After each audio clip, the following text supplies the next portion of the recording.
i7 ગુજરાતનો અવાજ।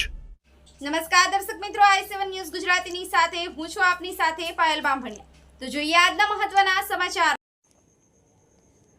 સુપોષી દાહોદ અંતર્ગત ICDS ઝાલોદ ઘટક 3 ખાતે CMM તાલીમ યોજાઈ। મળતી માહિતી મુજબ દાહોદ જિલ્લાના ઝાલોદ તાલુકાના ICDS ઝાલોદ ઘટક 3 ખાતે સુપોષી દાહોદ અભિયાન અંતર્ગત CMM તાલીમનું આયોજન કરવામાં આવ્યું હતું। આ તાલીમ જિલ્લાના પ્રોગ્રામ ઓફિસર શ્રીમતી ઈરા ચૌહાણની અધ્યક્ષતામાં કરવામાં આવી હતી। ઝાલોદ ઘટક 3ના CDPO શ્રી, મુખ્ય સેવિકા BNM પાપા પગલી હાજર રહેલા હતા। તેમાં ડિસ્મો બ્લોક કોર્ડિનેટર અને NNM બ્લોક કોર્ડિનેટર દ્વારા તાલીમ પણ આપવામાં આવી હતી।